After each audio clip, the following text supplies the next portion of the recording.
So what are we doing?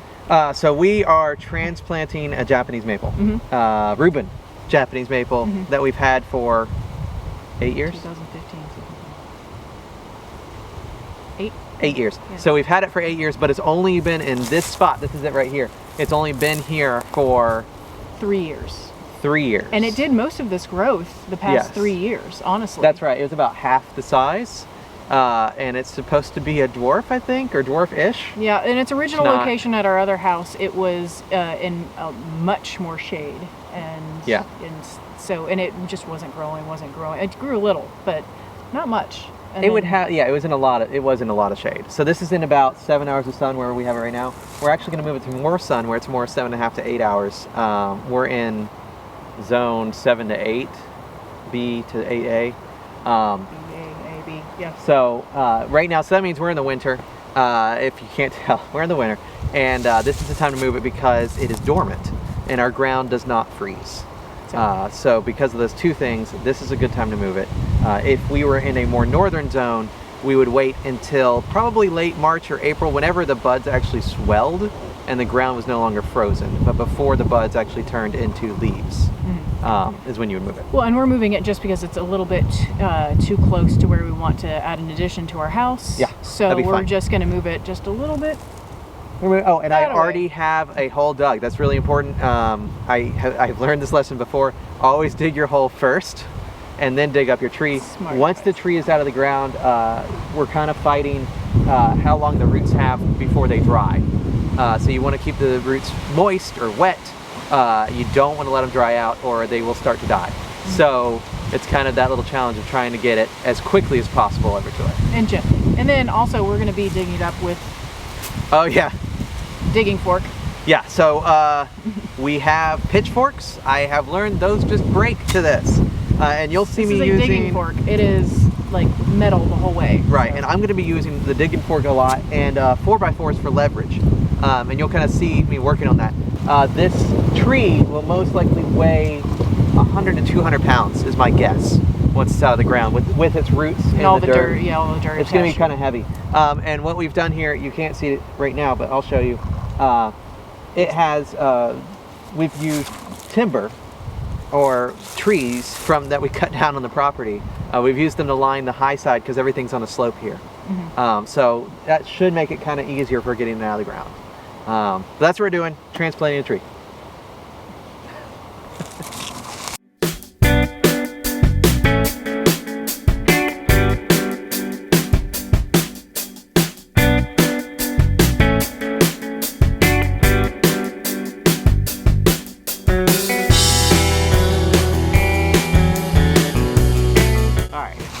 We're getting a little closer.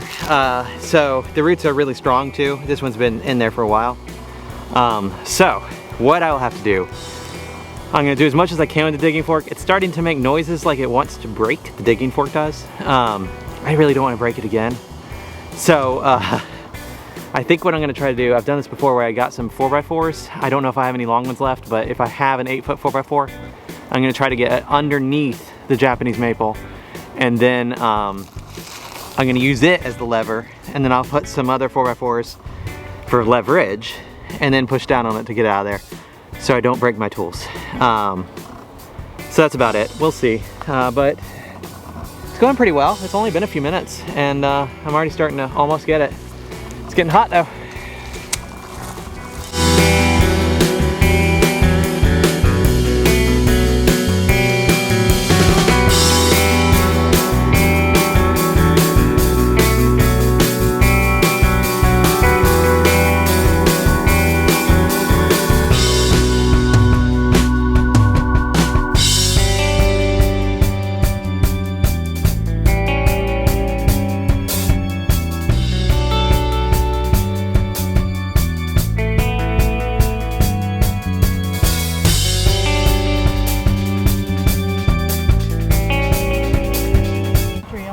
All right, so we're working on getting the dirt away so that we can get underneath it and just cut the taproot. When you're doing this, part of it, I mean, some roots are gonna have to be cut. You use the digging fork first just to try to loosen up the dirt and try to get as much roots as you can without cutting them. And then you start going around with the shovel. So that's what we're on to now. We've been doing this now longer than I thought. I think we're about an hour in of trying to move this tree. Well, we stopped for a little But we stopped for a minute. So we're going back at it.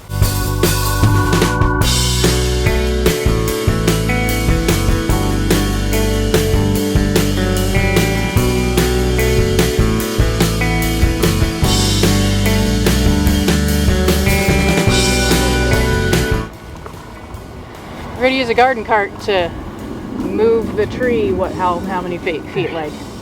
We got it loose.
Okay. Okay.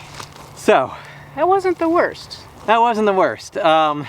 We spent like an hour and a half trying to do that. But it's also mulched and watered in. So mulched, watered in. We got dirt underneath it.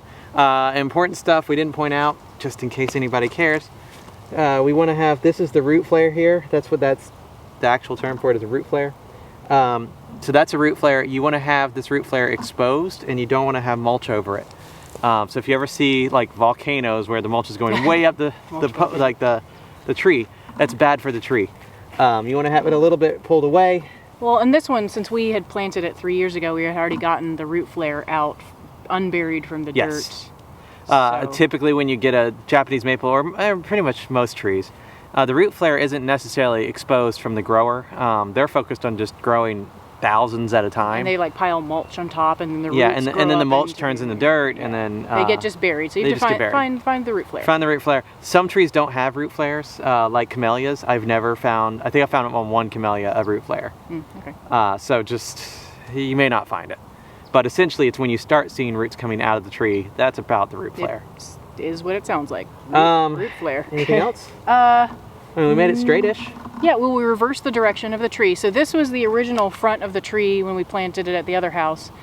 And we had planted it where it was like kind of weeping and reaching over a retaining wall. And then this time at this house, we had reversed it completely, thinking it would like kind of straighten it out. So it wasn't like so horizontal, because it was really horizontal. The Reuben Japanese maple likes to grow horizontally. So it was very horizontal. So we reversed it, and the leaves were all facing the wrong way, and then they kind of fixed itself. After 2 seasons, it kind of fixed itself. I don't know how it knew Third season, which way. it's going to always face the sun. So the sun comes from this direction in front of us. But so we just reversed it again, so it's back to the option number 1. Yeah. Because I think it looks better this way. Yeah. Yeah, I think it looks better. This really is the front of the tree. So you've got this nice spread. That's about it. Move the tree. We'll let you know if it survives. We did have to cut some pretty major roots. It kind of got a split. One of the major roots here, it split on us, which I'm really not happy about, but there's not much we can do about it. I guess we could screw it back together, but I think just let it be and see what it does. But we also wanted it to slow down in growth. It was growing a little bit faster than we expected, so losing some roots isn't going to be a bad thing as long as it doesn't die. This is much bigger than I thought it was going to be anyway. Why we moved it is because it was near another tree. This is green leaves during the summer. And then the other one next to it was a lace leaf green.